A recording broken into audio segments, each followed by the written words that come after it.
I think you're 100% right. Actually, let's just have a quick look at what you've just spoken about. Firstly, let's have a look at Trump when he gave that speech in the Bronx. It was one of unity and a largely positive message.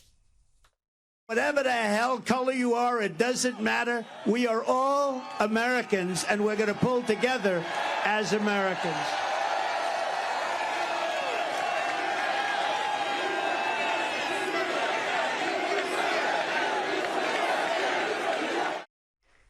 And you contrast that with the speech you mentioned, the one President Biden gave at a historically black college the previous week. Very different. You missed your high school graduation. You started college just as George Floyd was murdered. And there was a reckoning on race. It's natural to wonder if democracy you hear about actually works for you. What is democracy?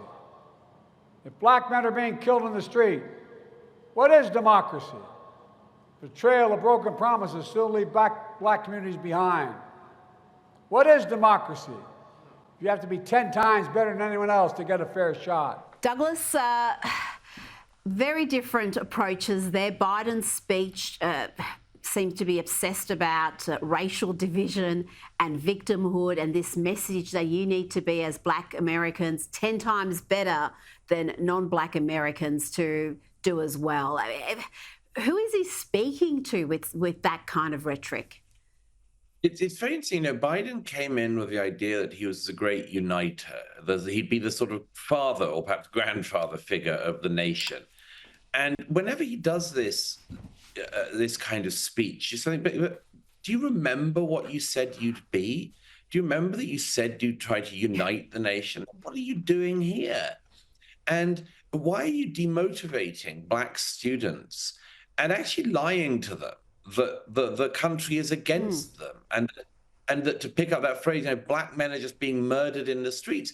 I mean, it's true that quite a lot of black men are murdered in the streets, and they're murdered by other black men in cities like Chicago in terrible gun violence that goes on all the time.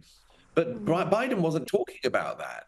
He talked about George Floyd and then went straight on this idea that, I mean, basically that cops and goodness knows who else just kill black men all the time.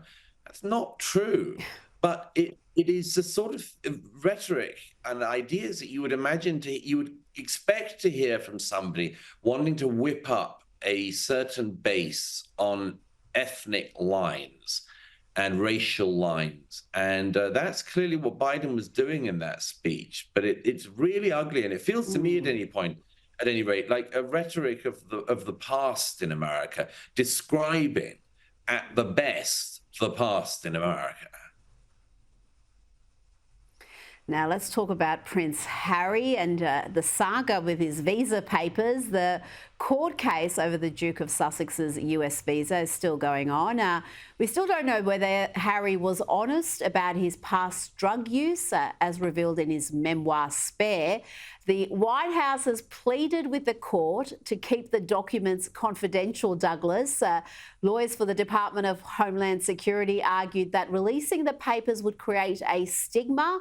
The Heritage Foundation is the one that's filed a Freedom of Information request to access the records related to Harry's March 2020 visa.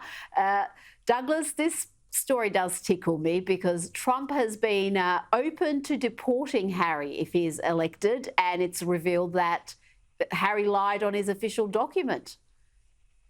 Yes, I know. I'm not wild about this story just because I actually, this is one that makes me feel rather sorry for Prince Harry, and it takes a bit for me to do that. I mean, this is his sort of personal, immigration situation and story, and Douglas, he's the one who he told us about his drug use in that book. I mean, if he's in this situation, it's completely self-inflicted. Well, no, I agree with that. I mean, there was no need. First of all, there was no need for him to write the book. And secondly, there certainly wasn't any need for him to write a book in which he said things that would then get him into trouble with immigration authorities in the years immediately ahead. I mean, it's very unwise. But then, as I say, everything to do with that was unwise. I mean, it's very unwise to spill secrets about your family in public. not least because you might then discover that your family are wild about speaking to you in private, knowing that it's all going to be made public. I mean, it's a terrible misjudgment by him.